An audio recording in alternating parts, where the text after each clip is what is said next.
président de la République, Alassane Ouattara, est de retour de la Guinée ce dimanche. Il a rencontré avec les autres chefs d'État des pays membres de l'Union du fleuve Mano, Alpha Condé, le président guinéen, pour apporter son aide à la consolidation du processus démocratique engagé en Guinée. La loi relative à l'égalité entre hommes et femmes mariés est rentrée en vigueur hier, samedi 9 mars. Cette loi est-elle appliquée sur le terrain? Emma Niamien, notre reporter, s'est rendu ce samedi à la mairie de Cocody pour le constater. Et puis à l'étranger, les 21 otages de l'ONU capturés en Syrie sont libres en Jordanie. Ces observateurs philippiens accusés d'aider le régime de Bachar al-Assad par les rebelles ont été finalement libérés samedi après-midi sur le sol jordanien selon le gouvernement. Bonsoir à tous et vous faites bien de regarder RTI 1 pour vous informer. Le président de la République, Alassane Ouattara, a regagné Abidjan cet après-midi après un bref séjour en Guinée ce dimanche 10 mars.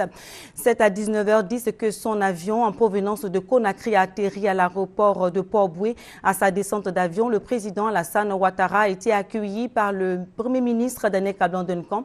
En Guinée, le chef de l'État effectue une visite d'amitié et de travail. Outre le président ivoirien, le président sierra-léonais Ernest Bailly Koroma et la présidente libérienne Hélène Johnson Sirleaf ont pris part à cette séance de travail autour du président guinéen Alpha Condé. Cette séance de travail a été sanctionnée par un communiqué final, communiqué qui a fait état de la volonté des présidents libériens, sierra-léonais et ivoiriens à soutenir et accompagner le peuple et le gouvernement guinéen dans le renforcement du processus démocratique en Guinée. L'Union du fleuve Mano est le regroupement de 4 pays d'Afrique de l'Ouest, le Libéria, la Sierra Leone, la Guinée et la Côte d'Ivoire. Cette union vise le renforcement de la coopération et l'intégration régionale. Ce renforcement concerne surtout la sécurité transfrontalière par l'application des mécanismes appelés le 15e protocole. David Mobio nous en parle. Ce mécanisme est tout simplement le cadre institutionnel de coopération au niveau des questions de sécurité, de paix et de défense. Au sein de l'Union, ce mécanisme prévoit un ensemble de mesures visant à prévenir les crises et à les gérer quand elles surviennent. Les chefs d'État et de gouvernement ont donc validé ce mécanisme qui prévoit l'installation d'unités conjointes de sécurité et de restauration de la confiance. Ces unités sont composées d'autorités administratives, militaires et policières et des représentants de la société civile. Leur mission, contribuer à préserver l'entente cordiale, faire des patrouilles conjointes, apporter une solution durable aux conflits, mais surtout participer de façon active au processus de sécurisation aux frontières. Rappelons que l'UFM, l'Union du fleuve Mano, est le regroupement de 4 pays d'Afrique de l'Ouest. Dans cette région partagée par notre pays, la Côte d'Ivoire, la Guinée, la Sierra Leone et le Libéria, ces conflits qui font rage depuis 20 ans sont responsables de plus de 300 000 morts et de millions de déplacés. Créée en 1973 entre le Libéria et la Sierra Leone, l'Union fut rejointe en 1980 par la Guinée. Notre pays, la Côte d'Ivoire, est le dernier pays à faire son entrée au sein de l'Union des États du fleuve Mano. Avant la Guinée, le chef de l'État était en visite officielle au Bénin à l'invitation de son homologue Thomas Yayi Boni. Cette visite, vous le savez, a pris fin samedi. Au cœur de cette rencontre, le renforcement des relations entre Abidjan et Cotonou. Un communiqué final a été rendu public à la fin de la visite de travail. Viviane Aïma. Durant cette visite, les deux chefs d'État ont eu une série d'entretiens au cours desquels ils ont échangé sur les questions nationales, bilatérales, régionale et internationale dans une atmosphère empreinte de cordialité et de compréhension parfaite.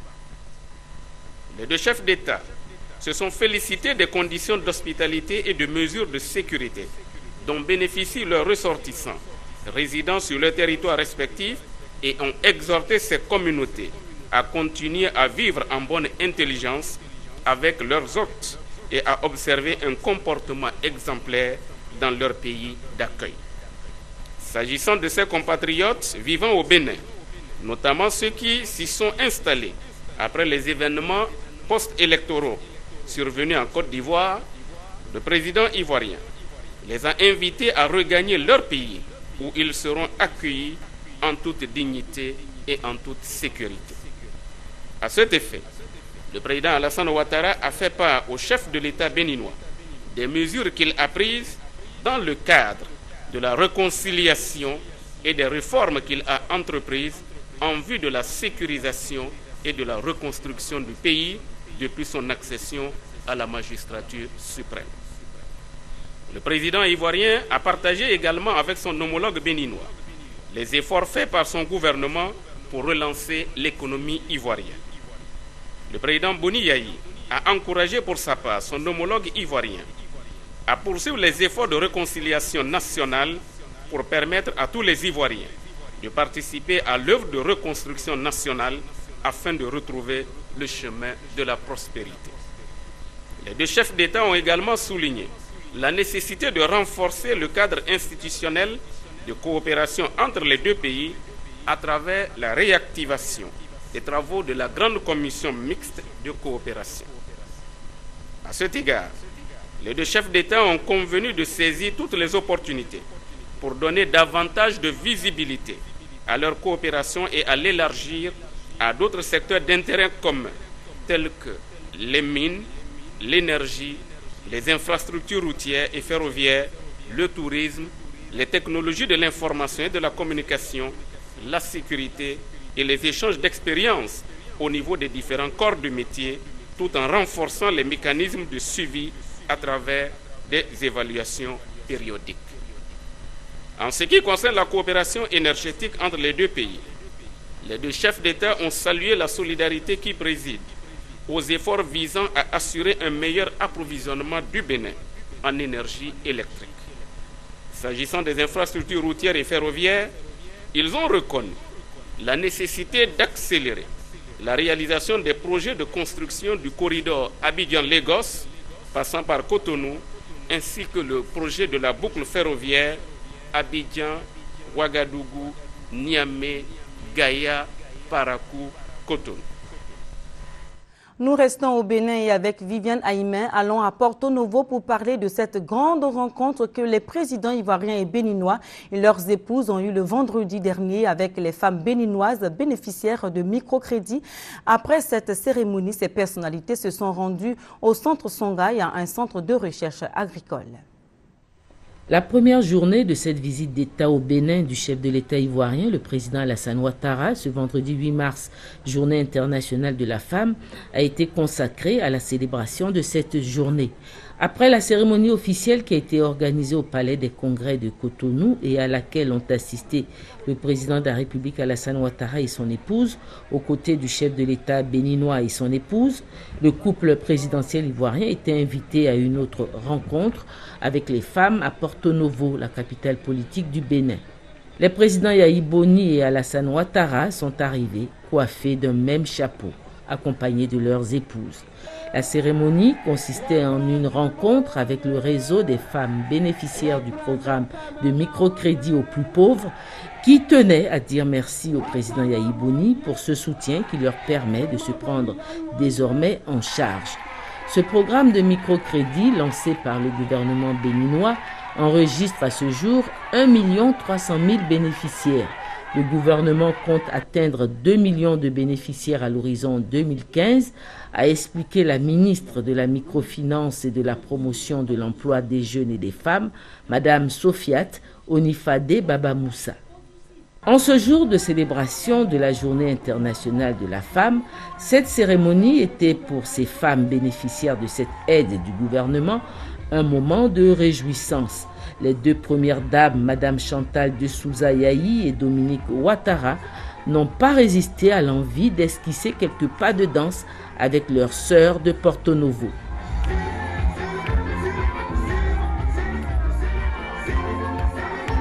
Promotrice elle-même d'un fonds d'appui aux femmes, le FAFSI, le fonds d'appui aux femmes de Côte d'Ivoire, d'un montant de 1 milliard de francs qu'elle a lancé au mois de décembre 2012, la première dame de Côte d'Ivoire, Dominique Ouattara, a fait une adresse aux femmes réunies ce vendredi après-midi à Porto Novo.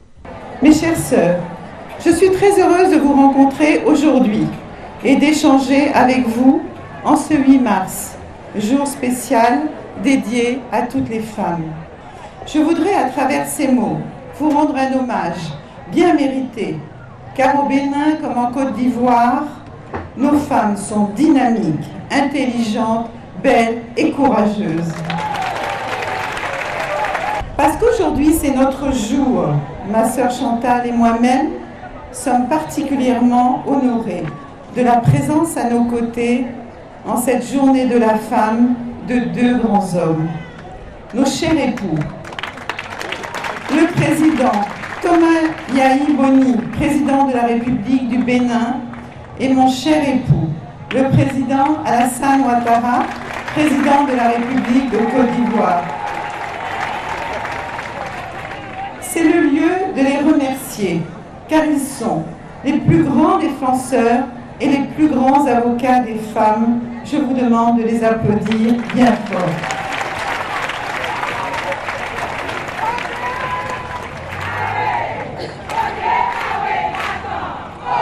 Chères sœurs, je suis venue vers vous, totalement admirative de vos réussites et je voudrais vous en féliciter. Je suis accompagnée de mon équipe chargée de la microfinance au sein de mon cabinet, car vous êtes pour nous des exemples à suivre et nous sommes heureuses et fières de pouvoir nous instruire de votre expérience en la matière. À la fin de la cérémonie, le couple présidentiel ivoirien, sous la conduite du président Yahi Boni et son épouse, est allé visiter le centre Songhai, un centre intégré de recherche et de production agricole et pastorale, dont la réputation a dépassé les frontières du Bénin. Centre où les apprenants sont formés aux techniques agricoles et pastorales, forment également aux moyens de créer à partir de la biodiversité. Le président de la République, qui nourrit le projet de créer un centre de formation similaire en Côte d'Ivoire, a suivi avec une grande attention la visite guidée de cette structure. D'autres visites, mais en Côte d'Ivoire, le président de l'Assemblée nationale a effectué des visites dans la région de l'Indénié. Guillaume Soro est arrivé à Bangourou. Aussitôt arrivé, il a été reçu par le roi Nana Bouakwasi III. Le président de l'Assemblée nationale a animé un meeting pour appeler les populations à la réconciliation nationale. Il a aussi invité la jeunesse au travail. Victorine Yaoyobwe. Pendant la crise post-électorale, l'Indénié Djouablin est l'une des rares régions de la Côte d'Ivoire où il n'y a pas eu d'affrontement. Si l'Indénié a réussi à maintenir la paix, c'est grâce à la coexistence pacifique entre la communauté autochtone Agni et les autres communautés vivant dans la région. Et pour le président de l'Assemblée nationale, il est plus que jamais nécessaire de préserver cette paix tout en renforçant les relations de bon voisinage entre la Côte d'Ivoire et le Ghana. La paix doit être au sein de l'Indénié, mais vous avez une responsabilité de construire la paix avec nos voisins du Ghana. C'est le rôle quand on est à la frontière et à une si grande frontière que celle-là avec le Ghana. Prenez votre bâton de pèlerin, approchez nos frères du Ghana, approchez nos parents du Ghana pour que nous renforcions nos relations, que nous consolidions notre frontière. Autre message fort du président de l'Assemblée nationale, le rôle de la jeunesse dans le développement de la Côte d'Ivoire. Pour Soro Guillaume, il n'y a pas de doute. Sans une jeunesse consciente et au travail, point de développement. Nous voulons une jeunesse exemplaire qui en veut, qui aspire demain à des responsabilités dans ce pays. Et le président de la République et son gouvernement sont au travail.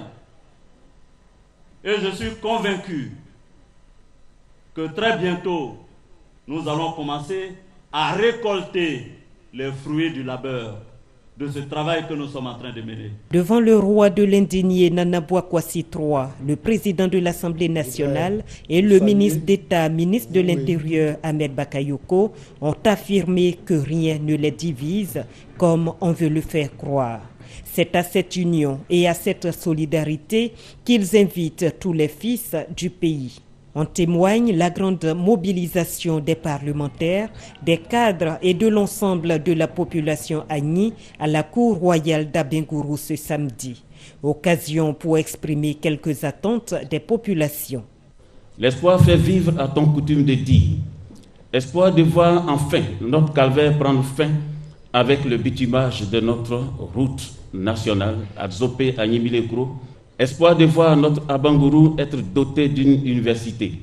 Espoir en tant que grande région agricole de voir la cité royale de la paix être dotée d'une école supérieure d'agriculture. Comme à Niablé, le président de l'Assemblée nationale, Soro Guillaume, a été intronisé roi.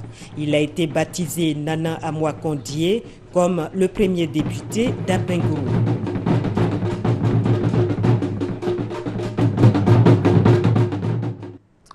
Ici à Abidjan, le Premier ministre Daniel Kablan-Duncan a visité les unités industrielles situées dans la commune de Yopougon, une visite de terrain pour évaluer le travail de ces entreprises. Il a été suivi par Alexis Ouetraogo. Casque bien fixé, manches retroussées, le Premier ministre ivoirien dans les locaux du groupe Cargill s'informe sur le traitement du cacao, sa transformation en beurre ou en chocolat.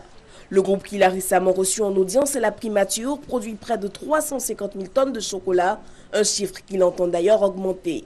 L'objectif, en fait, il faut y avoir une synergie entre le secteur privé et l'État, de manière à ce que l'État soit à l'écoute du secteur privé et tienne compte de leur, desiderata et qu'on aille très vite. C'est un partenariat gagnant-gagnant, il ne faut pas que ce soit dit simplement. Ça se constate sur le terrain. Deuxième étape de cette visite terrain du chef du gouvernement, le site en construction de la cimenterie du groupe CIMAF. La Côte d'Ivoire a aujourd'hui besoin de près de 400 000 logements. La présence de cette industrie devrait permettre d'en réduire les coûts de construction. D'un investissement de près de 20 milliards de francs CFA, la CIMAF devrait fournir environ 1200 emplois, dont 100 directs et 100 autres indirects. Cuve de fonte, machine de découpe à l'acierie de Côte d'Ivoire, du haut des passerelles, le Premier ministre a pu se rendre compte des difficultés du secteur. En ce qui concerne donc la ferraille, il faut que nous interdisions l'exploitation de la ferraille pour leur permettre d'avoir les quantités qui sont nécessaires.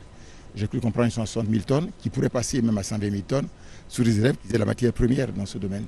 Je crois que le ministre de l'Industrie avec lequel j'ai discuté tout à l'heure m'a indiqué que le document sera prêt pour le conseil du 22 mars. Donc cette décision va être prise rapidement pour leur permettre donc d'avoir les quantités qui sont donc nécessaires. À la brasserie de Côte d'Ivoire qu'il a visité, Daniel Kablan-Duncan a insisté sur la nécessité pour les industries installées dans le pays de s'approvisionner avec des produits locaux. J'ai noté que dans les produits dont ils ont besoin, il y a le maïs. Or ce maïs blanc, on peut le produire ici en Côte d'Ivoire, sous réserve qu'on ait la qualité qu'il faut et la cadence de livraison. C'est ce genre de choses que nous pouvons donc avoir quand on vient sur le terrain et qui n'apparaissent pas donc sur les dossiers. Le Premier ministre s'est rendu à la société d'études d'acier et d'aluminium spécialisée dans la transformation de l'acier. Il a pu découvrir le travail réalisé avant de se rendre à Eurolait. L'entreprise a un projet d'extension de près de 8 milliards de francs CFA, dont la moitié est déjà engagée. Nous voulons donc les encourager à continuer ce travail et leur dire vraiment que le gouvernement est à l'écoute. La zone industrielle doit être, remise à niveau. Le gouvernement va s'atteler à cela. J'ai demandé au ministre, en liaison avec le ministre des Infrastructures économiques, de travailler sur l'évaluation des coûts, de manière à ce que nous puissions travailler dessus. Daniel Kablan-Duncan a pour finir assuré que le gouvernement ivoirien continuerait de demeurer auprès du secteur privé pour un partenariat gagnant-gagnant. Du matériel roulant composé de motos de terrain et de véhicules de type 4x4, voilà le matériel d'équipement qu'a reçu le service semences de la Direction générale de la production et de la sécurité alimentaire du ministère de l'Agriculture. Ces équipements s'inscrivent dans le cadre du programme de productivité agricole en Afrique de l'Ouest. Les acteurs du secteur ont profité de cette occasion pour faire le point des activités 2012 et décliner les actions 2013. Le tout dans une ambiance très conviviale. Noël Niagno. Remise de clés de matériel motorisé au directeur général de la production de la sécurité alimentaire. 6 véhicules de type 4x4 et 11 motos de terrain. Des échanges entre l'ensemble du personnel à travers leur porte-parole et le ministre de l'Agriculture. Après une année 2012 riche en événements pour mieux décliner ceux de 2013. Voilà les motivations de la mobilisation de la grande famille de l'agriculture autour du chef d'orchestre de la musique agricole, Mamadou Sangafoua Koulibaly. Vendredi 8 mars 2013.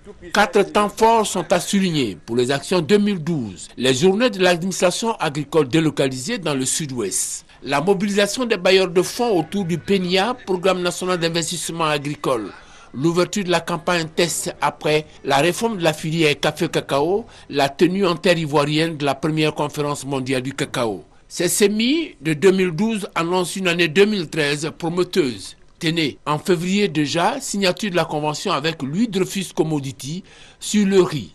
À Rome, en Italie, la FAO, Fonds des Nations Unies pour l'alimentation et l'agriculture, a accepté de financer la réhabilitation de 100 000 hectares de bas-fonds.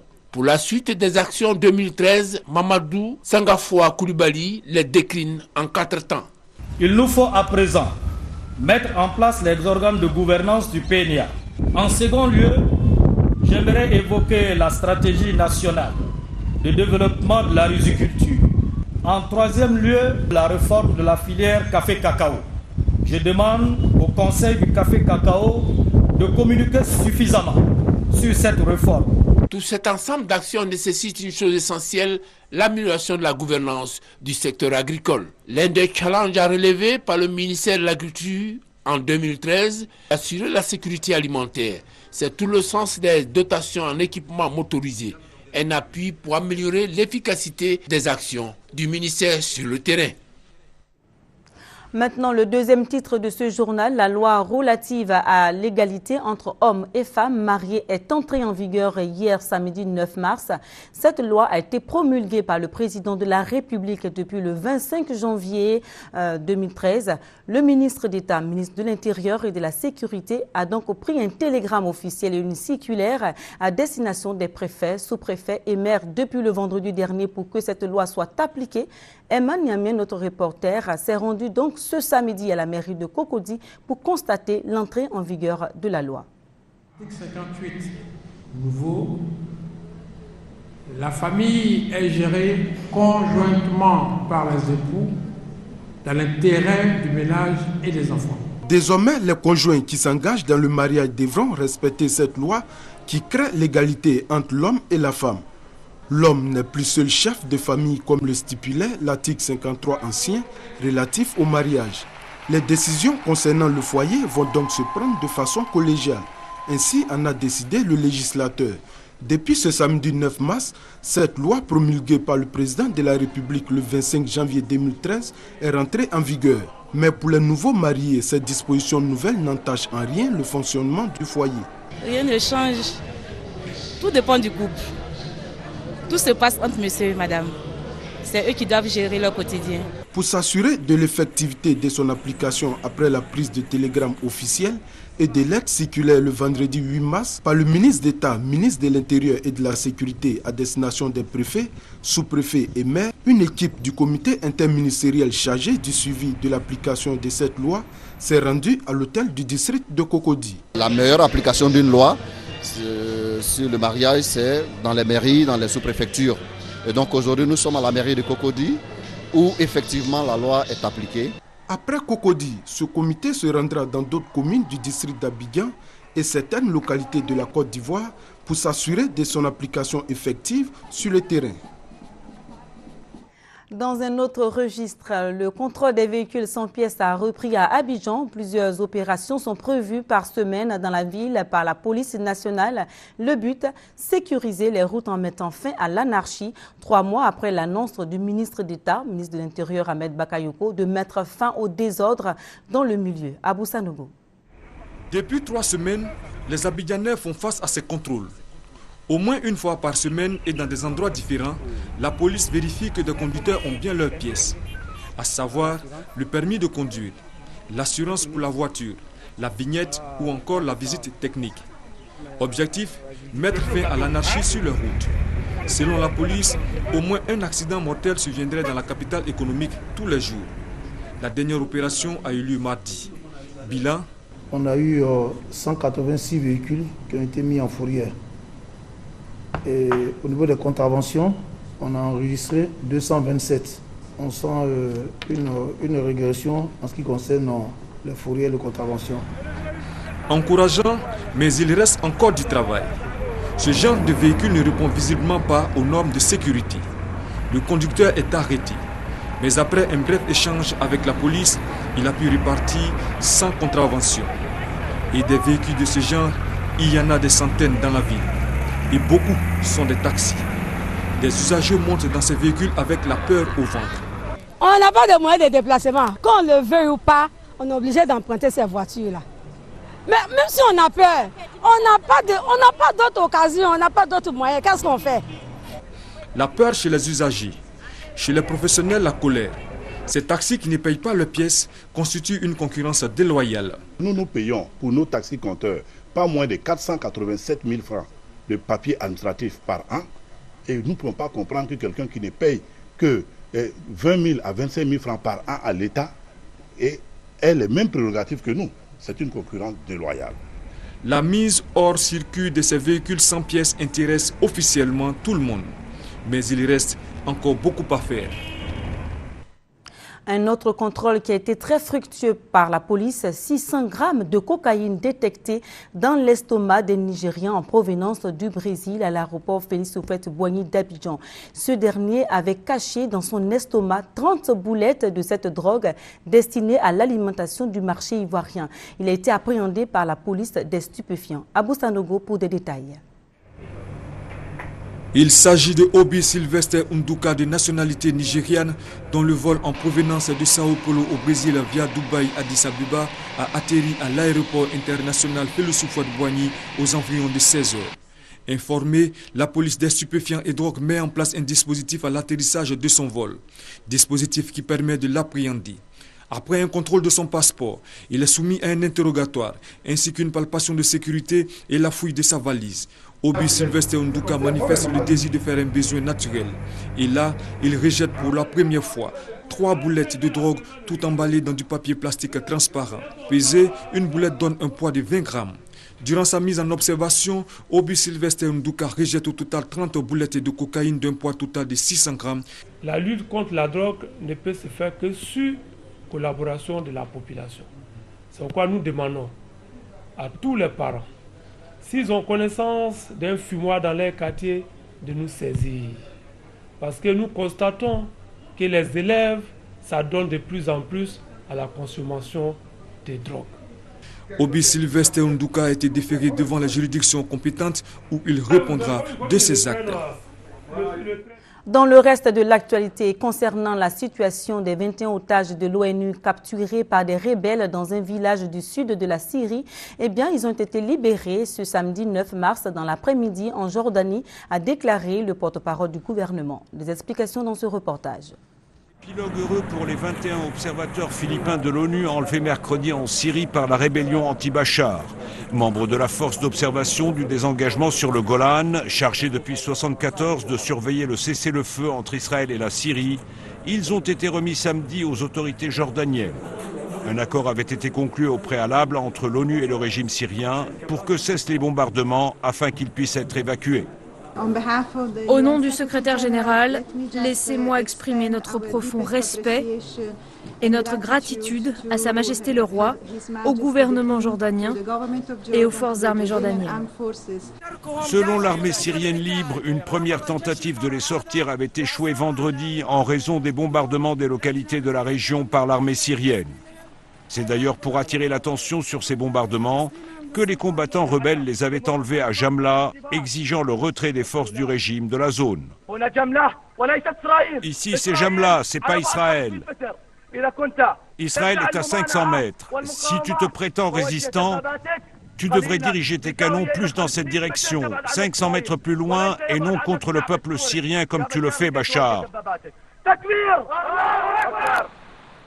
L'ambassadeur syrien à l'ONU s'était empressé, lui, de dénoncer des actes terroristes irresponsables et d'assurer tout faire pour ramener les observateurs. Dimanche matin, le porte-parole de l'armée philippine s'est réjoui de leur libération. Il a assuré que le pays priait pour les 600 Philippins répartis dans 9 missions de maintien de la paix dans le monde. Voilà, ce journal est terminé. Merci de l'avoir suivi et merci également de continuer à regarder RTI1 pour vous informer.